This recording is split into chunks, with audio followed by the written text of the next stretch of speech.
আসসালামু আলাইকুম রহমতুল্লাহ। আমার কথা শুনবার জন্য আপনাদেরকে স্বাগত জানাচ্ছি। আজকে নাসিরউদ্দিন পাটোয়ারির বিরুদ্ধে এই রমনা থানা বিএনপির সভাপতি বাদী হয়ে একজন সিনিয়র নেতার বিরুদ্ধে মিথ্যা প্রপাগান্ডা চালানোর সংক্ষুব্ধ হয়ে প্রতিবাদে তিনি আদালতে একটা মামলা করেছেন। মামলাটা সত্য কিনা মিথ্যে কিনা ইতিপূর্বে দেশের মানুষ সবাই জানে।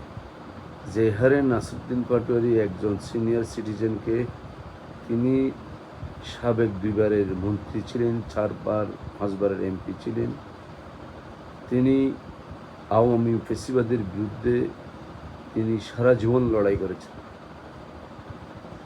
তার বিরুদ্ধে নানা রকমের মিথ্যা কথা রটানো হচ্ছে, তাও অনেকটা শালীনতা বহির্ভূতভাবে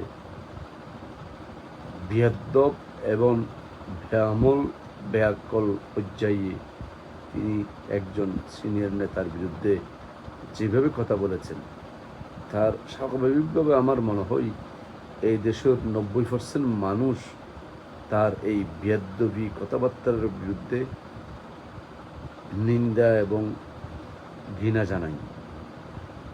তার বিরুদ্ধে যখন মামলা করা হলো, বিএনপির তরফ থেকে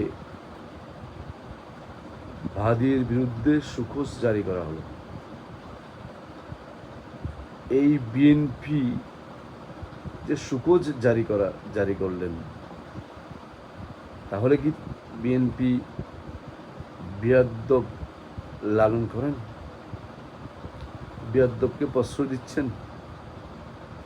এইভাবে যদি এই ছোট ছোট ফুলাফাইন অন্যায় নিয়েই ভালো মন্দ না বুঝে সিনিয়র নেতাদের বিরুদ্ধে এইভাবে যদি কুৎসা রটায়, কালকে তো প্রধানমন্ত্রীকে নিয়েও কুৎসা রটাবে, কালকে তো অন্য একজন সিনিয়র নেতাদেরকে নিয়ে কুৎসা রটাবে। এরা তো জামাত ইসলামের বট বাহিনীর সাথে এরা সংশ্লিষ্ট। এইভাবে যদি তারা মানুষ দিনে দিনে মানুষকে যদি বেইজ্জতি করে আর মিডিয়াগুলো লাফিয়ে তাহলে পরে মানুষ রাজনীতি বিমুখ হয়ে যাবে। বিএনপির শত গণতান্ত্রিক চর্চা হোক, মানুষ সেটা গ্রহণ করবে না। অন্ততপক্ষে দলের নেতা কর্মীরা এসব বিষয়ে নিষ্ক্রিয় হয়ে পড়বে বলে আমার ধারণা।